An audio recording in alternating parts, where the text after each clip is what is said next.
Hi, I'm Tash. Welcome to Tash's Library. Today's video is going to be my January wrap-up, and yes, it's a bit late, but better late than never. January was an awesome month for me. I read 13 books, totaling almost 5,600 pages, so it was one of my best months in quite a while. Also, awesome reads. I gave so many 5-star reads, and overall my average rating was almost 4.4, which is incredible. I picked such great books. My January TBR was amazing, and then I had space to fill in with some mood reads, and I made amazing choices. I'm very happy. So without further ado, let's begin. Editing Tash here. Apologies for the lighting. I had the blinds open. I don't know what happened. I'm sorry. I am ranking the books in order from 13th through to 1st, which would be my favorite book of January. And so beginning with number 13 was a classic science fiction novel, and this is 2001: A Space Odyssey by Arthur C. Clarke. Now, I listened to this on audiobook and ended up giving it 3 stars. Now, 2001: Space Odyssey, I probably don't need to say much about. Most people have watched the film or at least have heard of it, but it sort of covers human evolution from prehistoric times through to space travel in the early 2000s, hence the title. And it really begins with the discovery of this alien monolith as a connecting point, and this monolith seems to trigger human evolution. And the book was written concurrently with the film script, although it was released slightly after the film. It does provide a few more details in the film, but ultimately what I didn't like about this book, and the reason I only gave it 3 stars, is because the writing style didn't quite vibe with me. And I kept thinking the film, and I think this is so rare for me, but I preferred the film because it communicated that vastness of the tale more effectively to me. And I felt that it established greater tension in the interactions with the onboard AI as well. However, this needs to be tempered with the fact that I did listen to it in audio, which is really not my format of choice, and therefore this could have influenced my enjoyment of the book. What I liked about it were the themes of technological innovation and the inherent risks that come with development, and also the vague and highly absurd ending that leaves such room for speculation.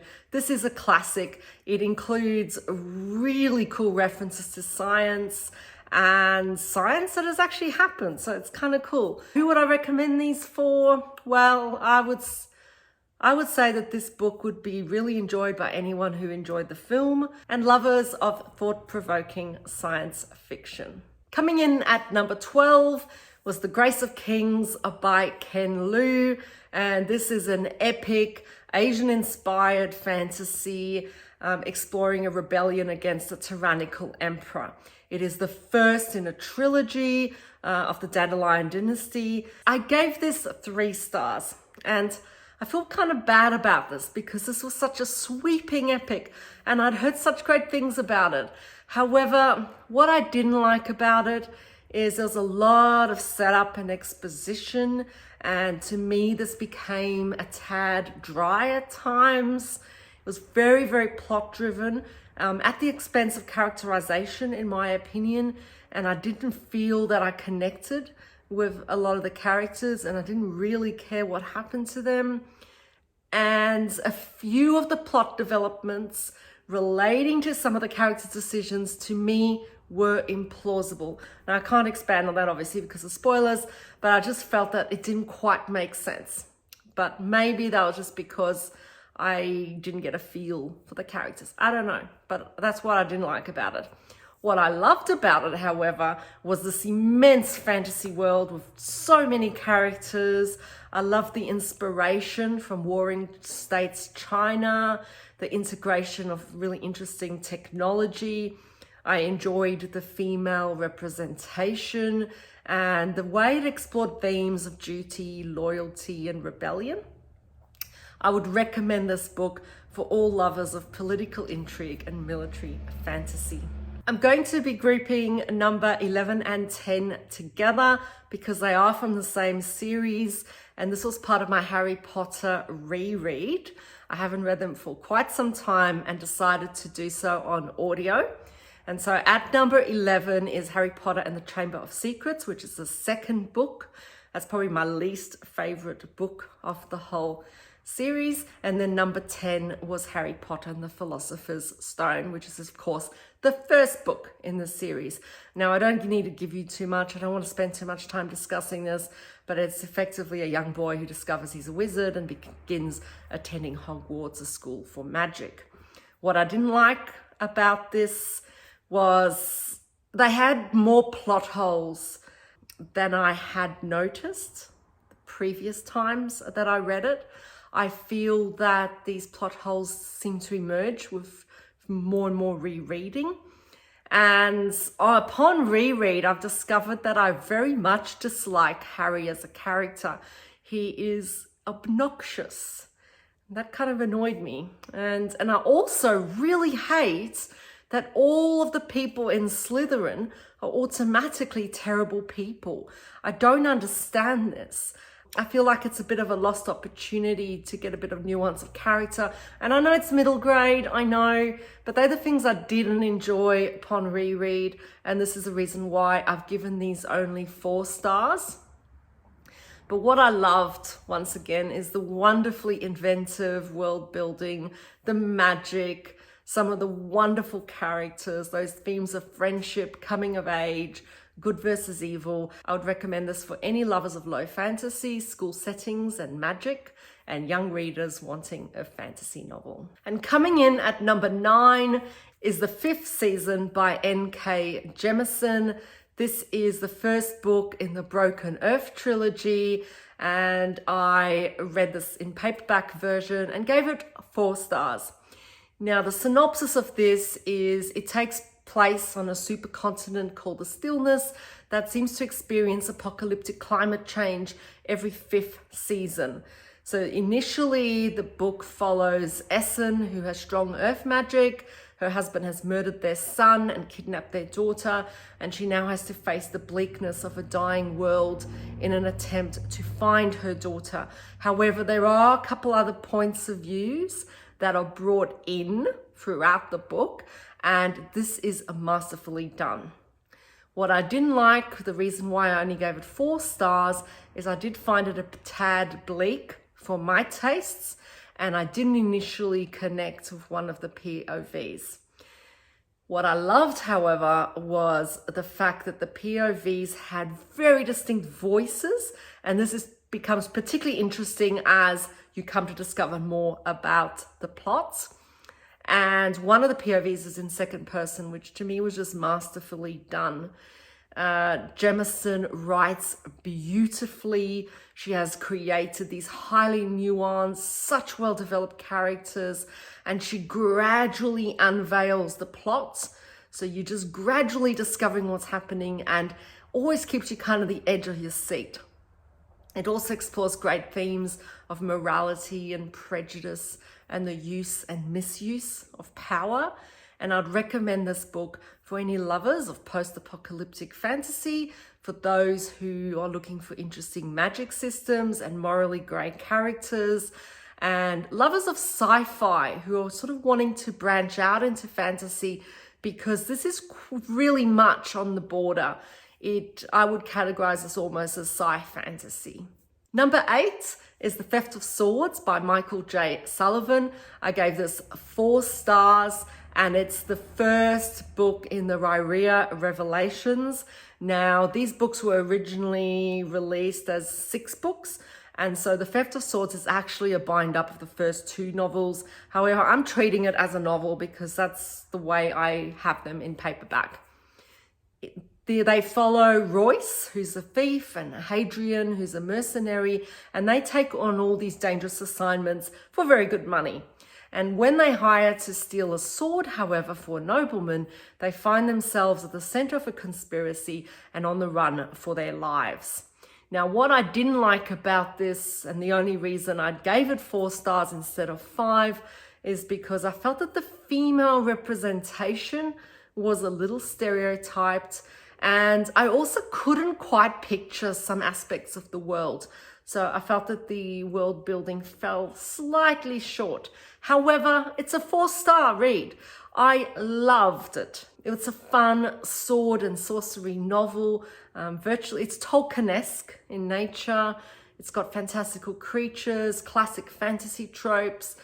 It explores found family and magic, has great engaging characters, infused with a lot of humor that keeps it quite light-hearted despite the very high stakes.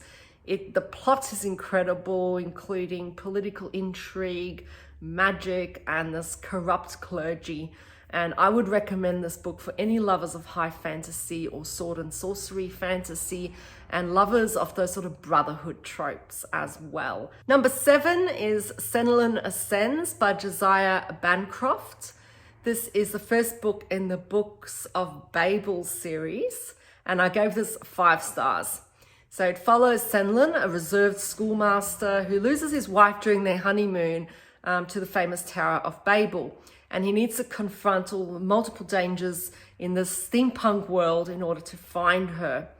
What I didn't like about this, and this really is a criticism to do with me, not the book, is that I didn't like the sense of unease it gave me while I was reading it, particularly in certain levels of the tower. However, I actually think this is testament to the quality of Bancroft's storytelling. I think you're meant to feel uneasy. I just didn't enjoy feeling uneasy, and but I still gave it 5 stars.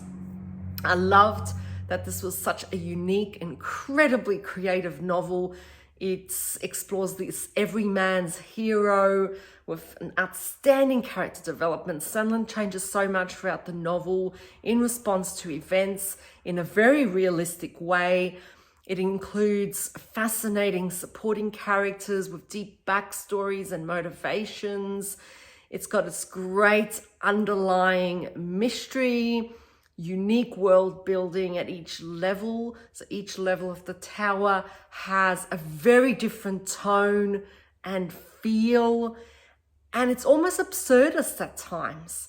It explores great themes of sexism and human nature and corruption, inequality, the abuse of power, and idealism versus reality. This is such a rich novel, and I would highly recommend this for any lovers of the reluctant hero trope, those looking for a unique steampunk fantasy novel, or anyone looking for an alternative approach to the quest trope, a fantastical world with no magic or fantastical creatures, but an incredibly unique world. Number 6 is Circe by Madeline Miller, and this I gave 5 stars to as well. This was my book club book for the month, and it's the retelling of the story of Circe, who's the witch encountered by Odysseus on his journey home.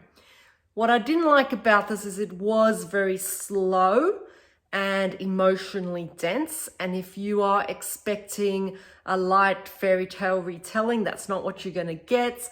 And if you're expecting significant plot, you're not going to get that.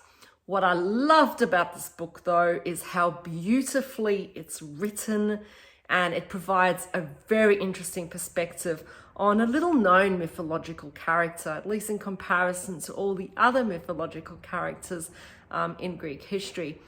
It has excellent character development, highly engaging. Despite the emotional toll it was taking on me, I couldn't put it down, and I read it in pretty much one day.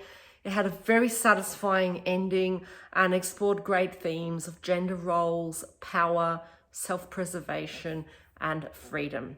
I would highly recommend this book for any lovers of mythology and retellings, and also to lovers of literary fiction who are wanting to delve into fantasy for the first time. I think this would be sitting on the cusp of the two. Number 5 is Hyperion by Dan Simmons.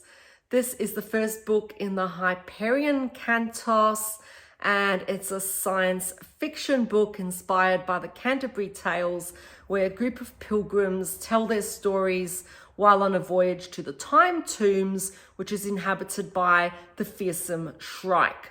Now, I gave this 5 stars.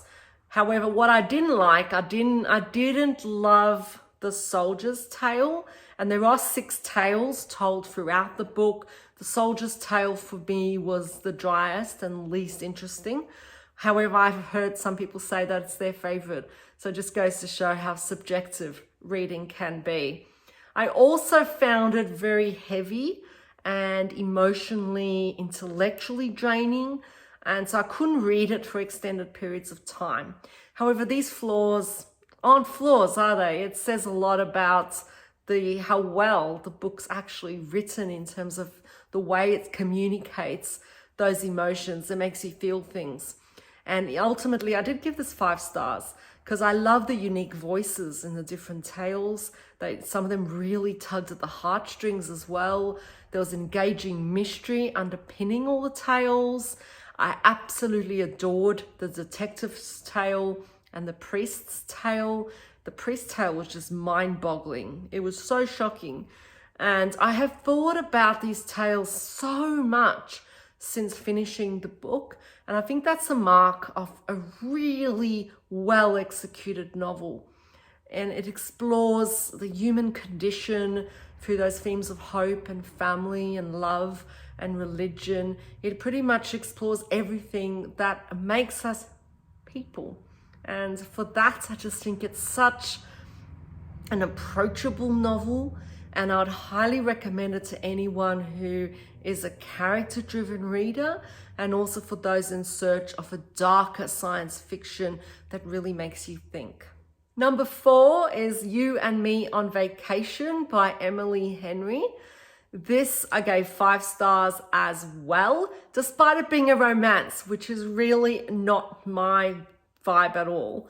But this follows Poppy and Alex, who meet in college 12 years ago and decide to have one summer holiday together every year.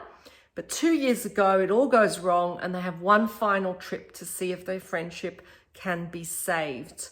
What I didn't like about this novel is the occasional miscommunication. And it actually was very realistically done, but it's something that still irks me.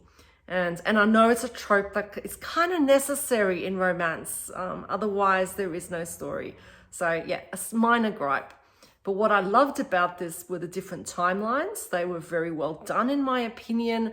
I loved the gradual revealing of the backstory, and I enjoyed it much more than Beach Read. It was so beautifully written, heartwarming, heartbreaking at times, but also had really funny moments. And I would recommend this for anyone who loves the friends to lovers trope and lovers of light-hearted romances with satisfying endings, but also for those who are wanting to branch into romance, because I'm not a romance reader and I have really enjoyed this book. Number 3 was the first of Brandon Sanderson's secret projects. This was Tress of the Emerald Sea. I read this in ebook and gave it 5 stars. It's this fairy tale-esque story following Tress, who lives a very simple life on an island, collecting cups, hanging out with her friend Charlie.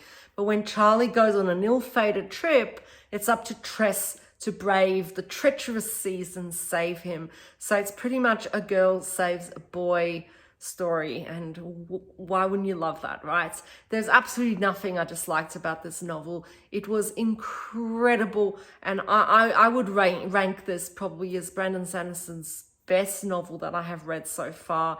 It was the most enjoyable, in my opinion. The characters were so beautifully crafted that I felt like I knew them. I really cared about them.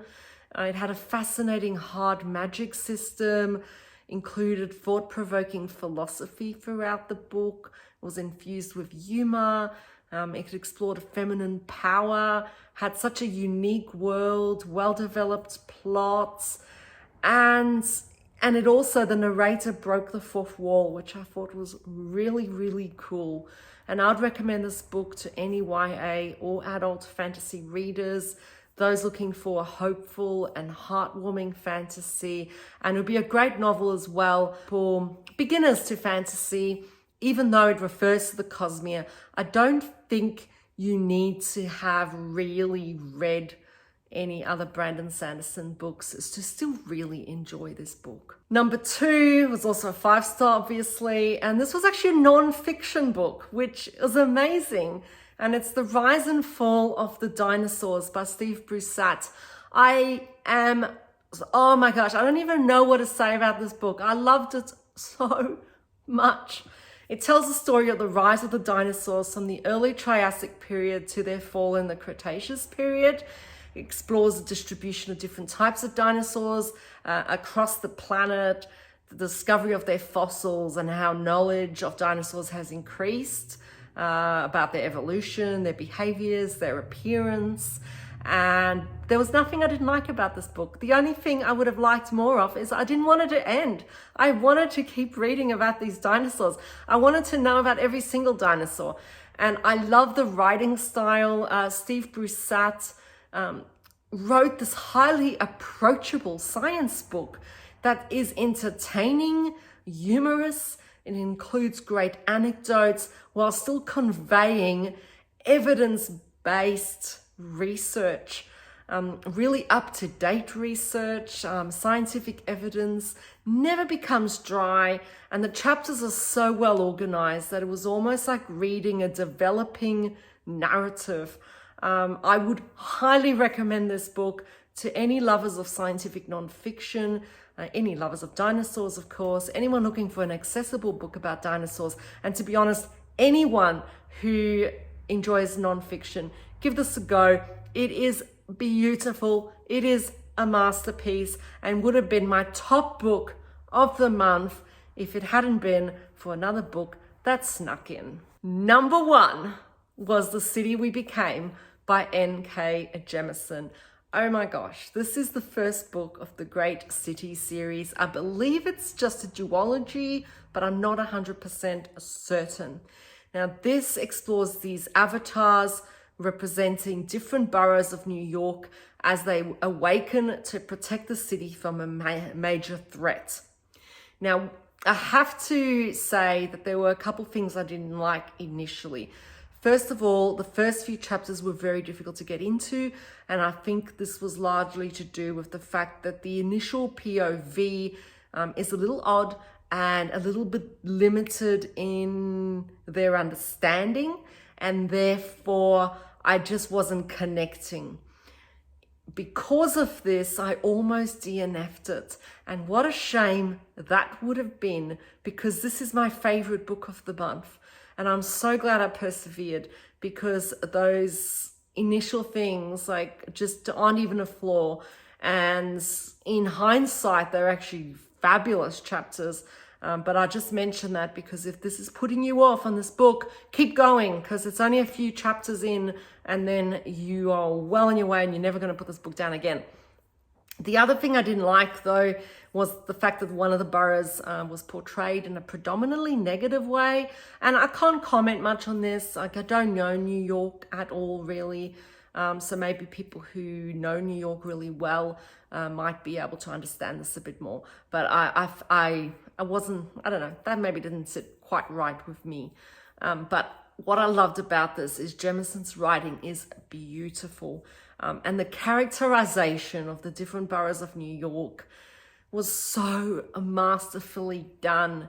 They were all unique with their own motivations and personalities and nuances and backstories. And the plot is fascinating. It was so well developed.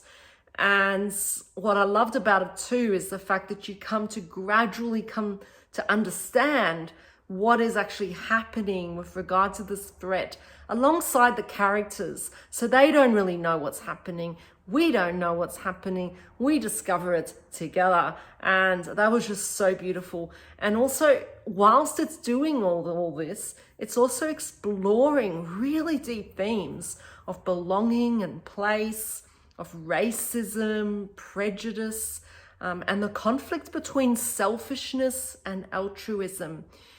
it was so deep. I loved it so much. And I would recommend this book to any lovers of urban fantasy, also literary fiction aficionados wanting to branch out into fantasy. Great gateway. And also people know New York well, because I think you'd get quite a lot out of this. So that was it. That was my all-time favorite book, and I can't recommend it highly enough. So I think I did pretty well. I did complete my TBR. I met all 8 prompts. However, I did swap one book out for Great First Line. I was meant to be reading The Black Prism, but I replaced it with the 5th season just because I really felt like reading that. And I actually felt that that had a better first line. So I felt justified in making that change. And in fact, just so you believe me and you completely support my decision, I'm going to read you the first line of the 5th season. It starts with, "Let's start with the end of the world. Why don't we?" How can you beat that? Like, that's amazing. So I feel justified. So anyway, so I read all 8, and then of course I added another 5 books, which is pretty cool. And I know some of those were audio because I was driving quite a bit, but my gosh, I'm so happy with my January reading, and to the point where planning this wrap up took forever. So thank you for watching. If you like what you see, please subscribe. Until I see you next time, take care.